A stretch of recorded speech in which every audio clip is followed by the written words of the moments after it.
play. It's a cut-down version of A Winter's Tale by Shakespeare, and the actors have done so much work to create the world of the play. So they figured out casting, they helped figure out sort of creating their characters and how their characters move in the scene, and then they all collaborated on the set and the costumes. But I particularly want to thank Roxanne for leading the sets. She had this idea and this concept that you see today. This is one of the most fully realized sets we've had so far in this residency, so that's such a joy. And Phoebe helped with costumes. She had great ideas for costumes, and Jake is the assistant director. He helped give ideas to the actors about their characters. That was awesome. And Maria was our stage manager. She took notes on what the actors were doing. And sound is AJK. Now, we have had a really unfortunate technical difficulty with sound. So AJK actually created 2 gorgeous songs on the computer, but unfortunately it looks like we're not going to be able to hear them because we're having a computer difficulty. Well, we're still working on it, but in those moments you'll have to just imagine beautiful sound. Let me tell you just like a 2-minute summary of the play that you're about to see. So the play starts, did it work? The sound is back. That's awesome. Okay, great. Does it need to be plugged in? Or is it okay? Okay, so here's the play. So the play starts out and we have 2 kings. And you'll know that they're 2 kings because they're both wearing crowns, one's silver, one's gold. And they're best friends. And the one king from Bohemia has been visiting his best friend for about 9 months. And he's like, I need to get back to my own kingdom. But then his friend, King Cecilia, says, no, stay here. And the truth is, though, that king whose kingdom is actually very jealous of his best friend. And he's worried that his wife, the queen, is having an affair with the best friend. That he likes the best friend more than him.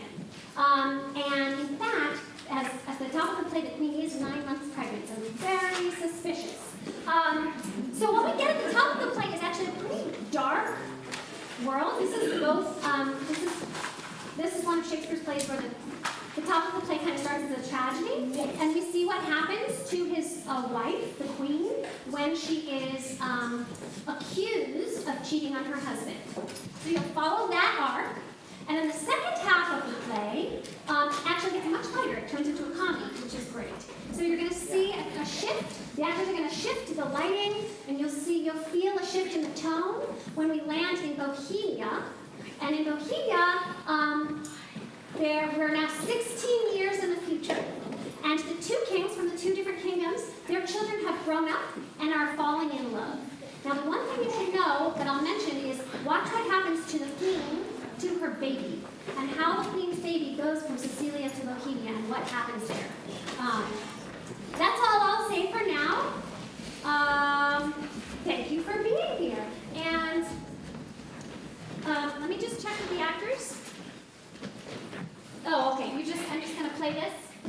Great. Okay. We're going to do some. So this music is not the music that AJ designed, but we're grateful to be working as a team and coming up with a plan B. Okay. I present to you,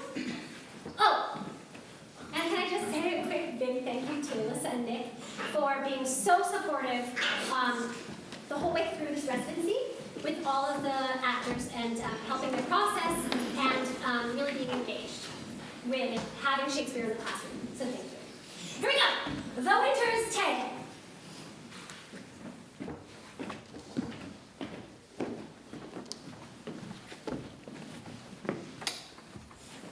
You have an unspeakable comfort in your young Prince Familius. It is a gentleman of the greatest promise that ever came into my note. I very well agree with you in the hopes of him. He is a gallant child, one that indeed physics the subject, makes old hearts fresh. They that live on crutches, ere he was born, desire yet their life to seem a man. Would they else be content to die? Yes, there is no other excuse why they would live. If the king had no son, they would desire to live on crutches till he had one. No longer stay. 1 7 night longer. Very sooth, tomorrow. We'll part the time between then, and in that I'll no gainsaying. Press me not, beseech you so. Tongue-tied, our queen? Speak you. At Oxford, you hold my peace until your drawn ocean came out to stay. You, sir, charge him too coldly. You'll stay? No, madam. Nay, but you will. I may not, verily. Verily, you shall not go. How say you, my prisoner or my guest? By your dread, one of them you shall be.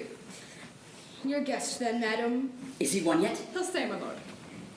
At my request he would not. Hermione, my dearest, thou never spokest to a better purpose. If you would seek us for yours in the garden. Let's go, Louise. Too hot, to mingle friendships far as mingling bloods. For I play a disgraced part, whose issue will hiss me to my grave. Contempt and clamor will be my knell. How came it, Camillo, that Polixenes did stay? At the good queen's entreaties, I most understand. Bohemia stays here longer. Aye, but why? To satisfy the entreaties of our most gracious mistress. The entreaties of your mistress satisfied. Have you not seen, Camillo? My wife is slippery. I would not be a standby to hear my sovereign mistress clouded so. Is whispering nothing. Is leaning cheek to cheek, meeting noses, skulking in corners, wishing clocks more swift. Good, my lord, be cured of this diseased opinion. For betimes, for 'tis most dangerous. Who does infect her? Why, he who wears her like a medal hanging around his neck. Bohemia! Do it, and thou hast the one half of my heart. Do it not, and thou splittest thine own. I must believe you, sir. I do, and will fetch off Bohemia for it. Provided that, when he is removed, your highness will once again take your queen as your first. Oh, miserable lady, here comes Bohemia. The king hath on him such a countenance, as he had lost some province in the region, loved as he loved himself, which leaves me to consider what is breeding that changeth thus his manners. Sir, I will tell you, I'm appointed to murder you. By whom, Camillo? By the king. For what? He thinks, nay, with all confidence, he swears that you have touched his queen forbiddenly. Oh, then my best blood turned to an infected jelly. How should this grow? I'm sure it is safer to avoid what's grown than to question how it is born. If therefore you dare trust my honesty, away tonight. For myself, I'll put my misfortunes to your service, which are here by the discovery lost. Be not uncertain. Come, Camillo, I will respect thee as a father if thou bearest my life off. Hence, let us avoid.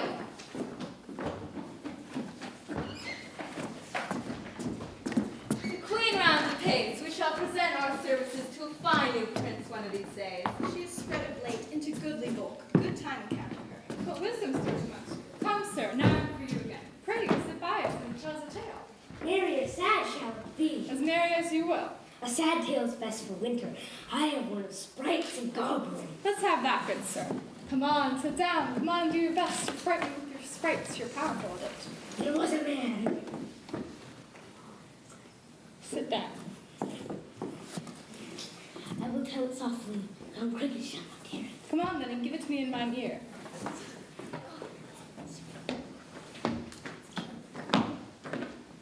Look on her. Mark her well. She's an adulteress. You have mistook my lady, Polixenes for Leontes. Oh, thou thing!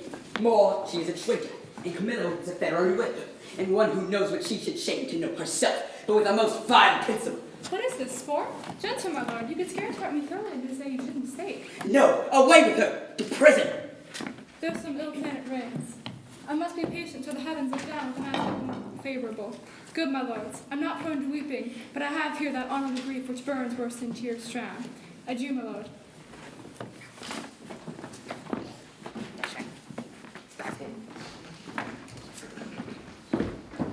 See tonight, call the queen again. For every inch of limb in this world, every dram of a woman's flesh is false if she be. Hold your pieces. Good, my lord. What, lack I credit? I had rather you did laugh than I, my lord, upon this ground. And well requiteth me to have her honor true than your suspicion. Be blamed for how you might. For greater confirmation, I will dispatch and post to sacred Delphos, to Apollo's temple. Cleomenes, Dion, now from the oracle, they will bring all whose spiritual counsel had shall stop or spur me.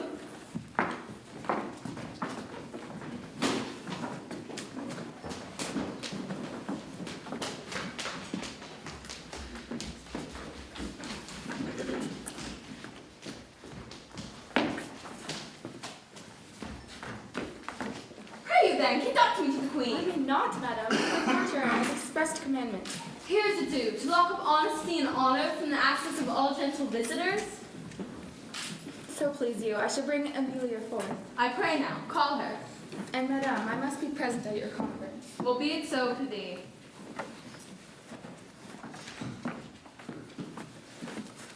Dear gentlewoman, how fares our gracious lady? As well as one so great and so forlorn may hold together.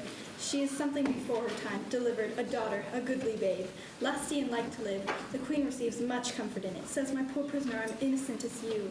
Pray you, Amelia, commend my best obedience to the queen. If she dares trust me with the little babe, I'll show it to the king and undertake to be her advocate to the loudest. Your honor and your goodness is so evident, I will presently acquaint the queen of your most noble offer. Madam, if it please the queen to send the babe, I know not what I shall incur to pass it, having no warrant. Do not you fear. Upon mine honor, I will stand betwixt you and danger.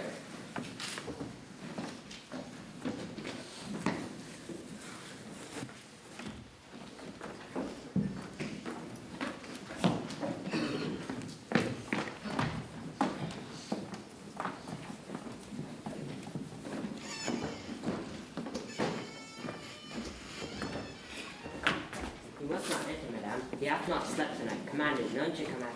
Good guard, let me see him. What is that noise there, ho? The queen, for she is good, hath brought you forth a daughter.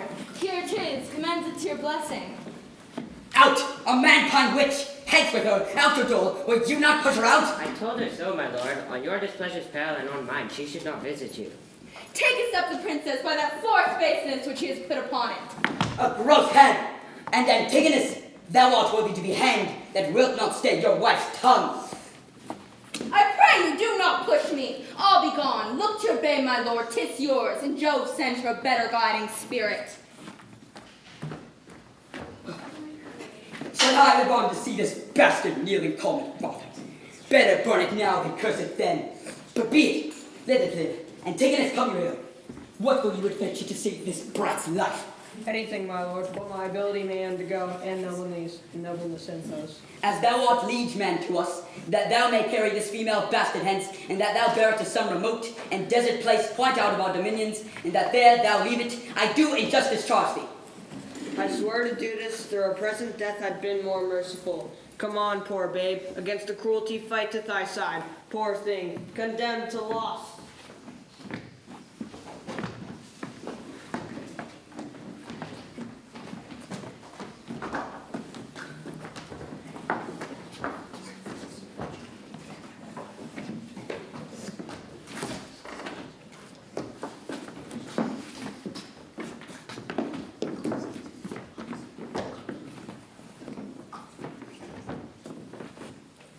Order in the court. Please proceed, sire.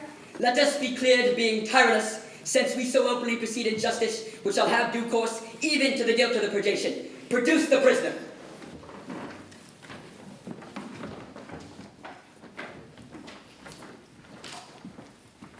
Read the indictment.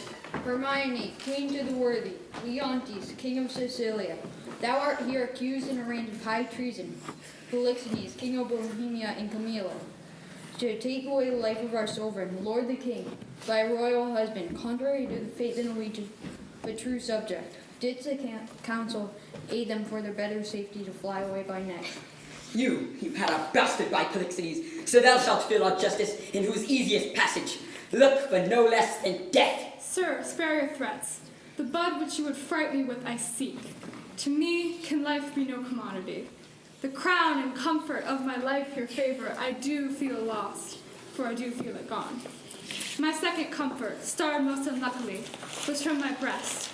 The most innocent milk in its most innocent mouth hath hauled out murder, myself in every post proclaimed a strumpet. Now, my liege, tell me what blessings I have here alive that I should fear to die. Therefore proceed, I tell you. 'Tis rigor and not law.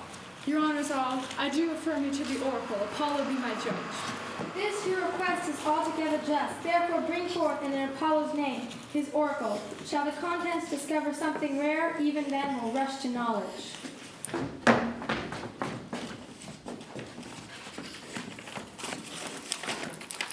Hermione is chaste,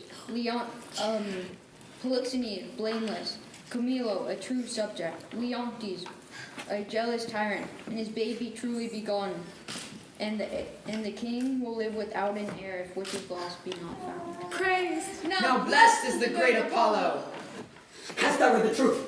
Ay, my lord, it is here, right there. There was no truth at all in the oracle. The session shall proceed. This is mere falsehood. No! This news is mortal to the queen. Look down and see what death is doing. Apollo's angry, and the heavens themselves do strike at my injustice. I have too much believed mine own suspicion. I'll reconcile me to Polixenes, new woo my queen, recall the good Camillo, who I became a man of truth, of mercy. Woe the while, cut my lace, lest my heart, cracking it break too. What fit is this, good lady? The queen, the sweetest, dearest creature is dead. O thou tyrant! Prithee, bring me to the dead body of my queen. Once a day I'll visit the chapel where she lie. The tears I shed there shall be my recreation. Come, lead me unto these sorrows.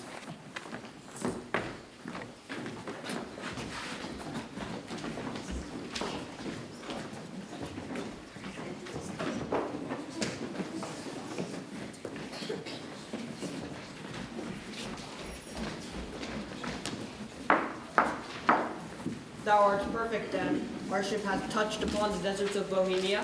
Aye, my lord, and fear we have landed in ill time.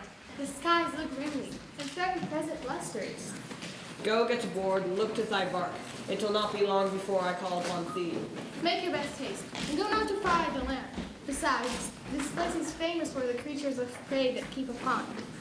Go thou away, I'll follow instantly. Come, poor babe. There lie, and there thy character.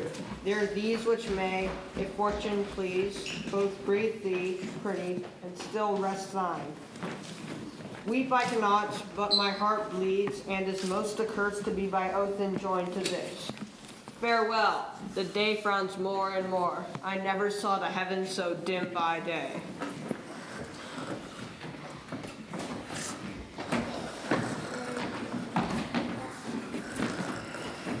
Savage clamor, well, may I get the board, visit the chase, I am gone forever.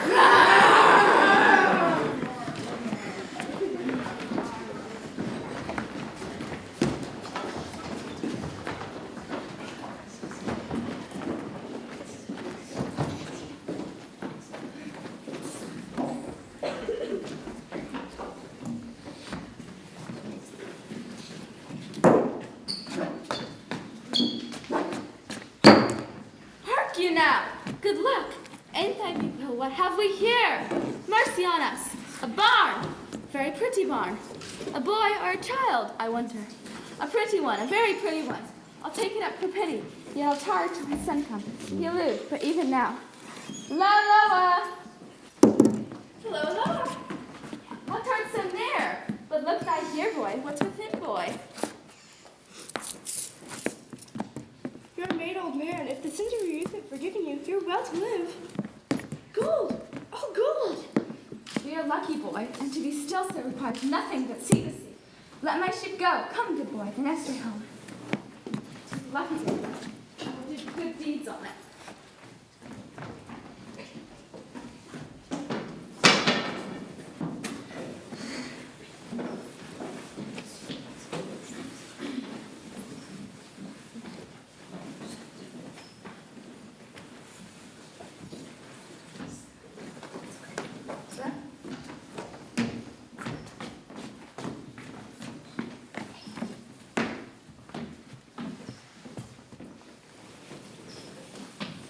Now take upon me, in the name of time, to use my wings, impute it not a crime, to me or my swift passage, that I slide over 16 years and leave the growth untried, your patience this allowing. I turn my glass and give my scene such growing as you had set between. Leontes leaving, the effects of his fond jealousy is so grieving, that he shuts himself up, imagine me, gentle spectres that I now may be, in fair Bohemia, and remember well. I mentioned a son of the kings, which flies out. I now name to you, and with speed so pace, to speak of Perdicta, now grown in grace, a shepherd's daughter, and what to her adheres, which follows after, is the argument of time.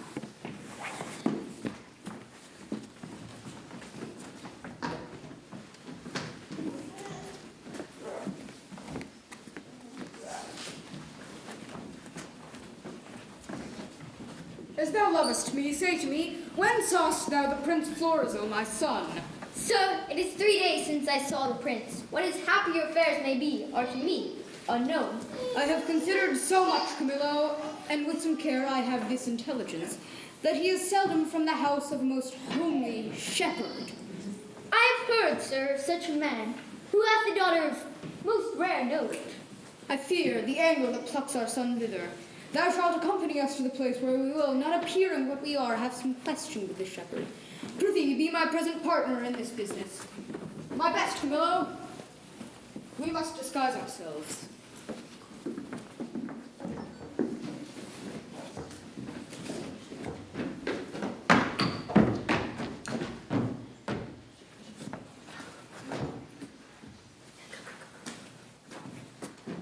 Let me see, what shall I buy for a sheep shearing feast?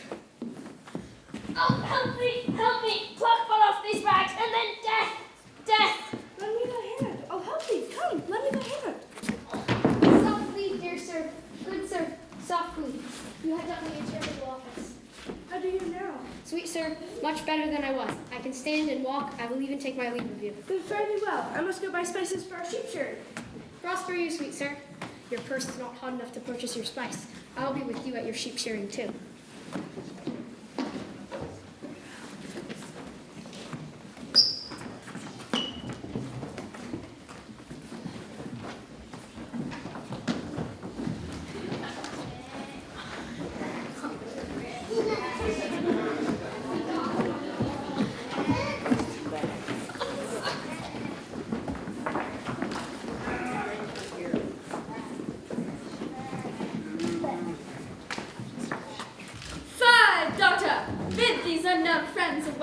Sheep shearing, as our good flock shall prosper. Good morning, sweet sirs. It is my Father's will I take upon me to host the ship of the dead.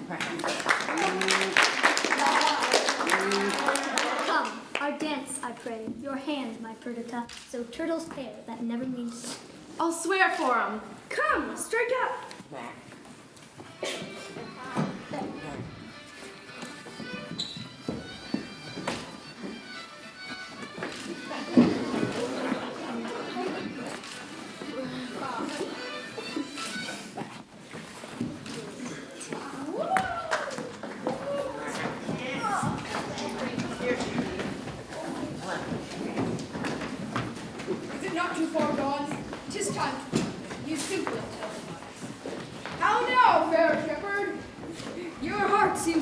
Something that does take your mind off feasting. That were I crowned the most imperial monarch, thereof most worthy, was the fairest youth that ever made I swerve, had force and knowledge more than were ever man's. I would not prize them without her love. But, my daughter, say the like to him? No, I cannot speak. No, nor well. None so better. By the pattern of mine own thoughts, I cut out the purity of his. Take hands of bargain, and, friends unknown, you shall bear witness to it. I give my daughter to him, and shall make her portion equal his. Contract us before these witnesses. Soft swain a while, beseech you. Have you a father? I have, but what of him? Knows he of this? He neither does nor shall. The father, all whose joy is nothing but posterity, should hold some counsel in this business. He shall not. Mark your divorce, young sir, whom son I dare not call. Thou art too base to be acknowledged. We'll bar thee from succession, not hold thee of our blood. No, not our kin.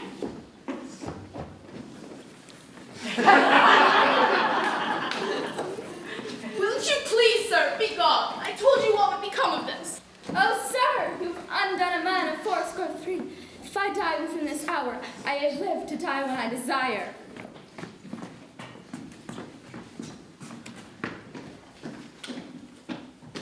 Well, my lord, I shall point you where you will have such receiving.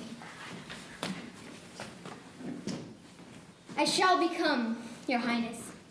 Marry her, and with my best endeavors in your absence, Your discontenting father will strive to qualify and bring him up to liking. How, Camillo, may this almost miracle be done? Then listen to me. Undergo this flight. Make for Cecilia, and there present yourself and your fair princess, for I see she must be, for Leontes. Methinks I see Leontes opening his free arms and weeping. You there, change garments with this young gentleman. I am but a poor fellow, sir. I know ye well enough. Fortune speed us. Thus we set on, Camillo, to the seaside.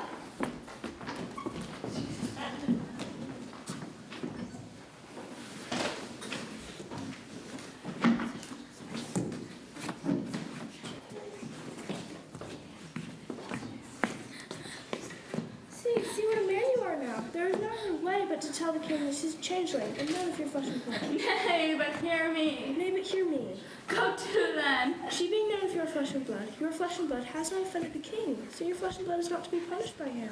I will tell the king all, every word.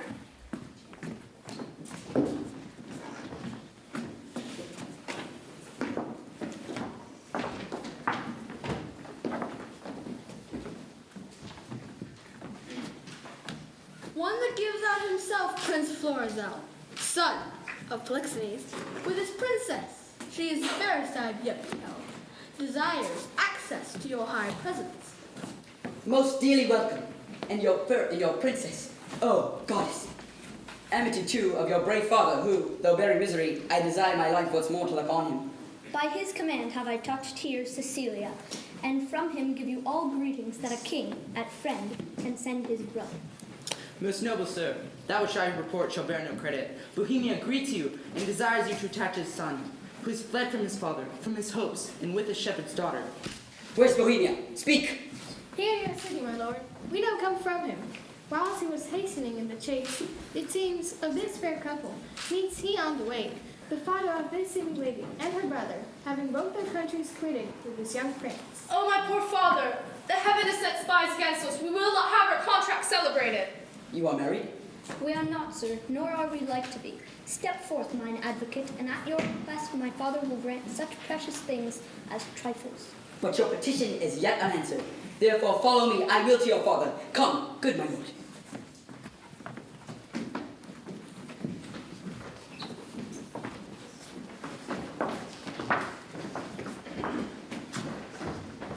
Nothing but bonfires. The oracle has been fulfilled. The king's daughter has been found. Such a deal of wonder is broken out within this hour that ballad makers will not be able to express it. Most true, the majesty of the creature and resemblance of the mother, the affection of nobleness which shows above her breeding, and many other evidences proclaim her with all certainty to be the king's daughter. Our king, being ready to leap out of himself with joy at his found daughter, he cries, O thy mother, O thy mother. Then he asks Bohemia forgiveness, then embraces his son-in-law. Now he thanks the old shepherd who stands by like a weather-bitten conduit for many kings' reigns.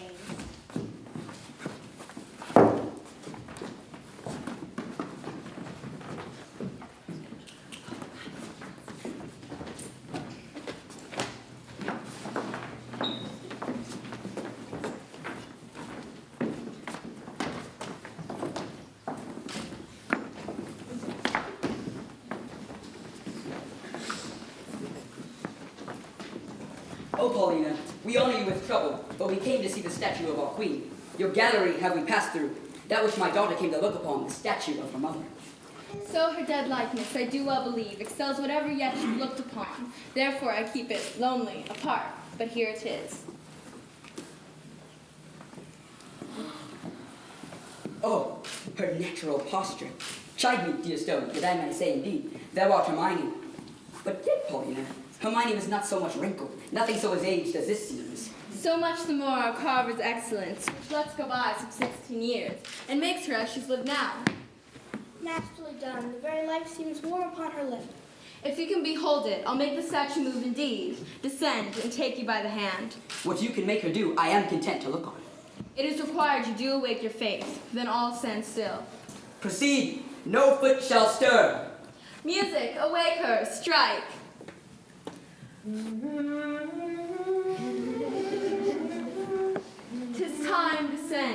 stone no more. Approach, strike all that look upon with marvel.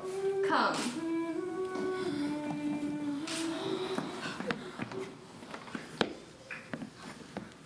Oh, she's warm. If this be magic, let it be an art lawful as eating. It appears she lives, though yet she speak not. Mark a little while. Please you to interpose, fair madam. Kneel to pray your mother's blessing. Turn, good lady, our Perdita is found. You gods look down, and with your sacred vows pour your graces upon my daughter's head. Tell me, mine own, where hast thou been preserved? How found thy father's court? For thou should hear that I, knowing well Paulina, that the oracle hath preserved myself to see the issue. There's time enough for that. Go together, you precious winners all. Your exaltation partake to everyone.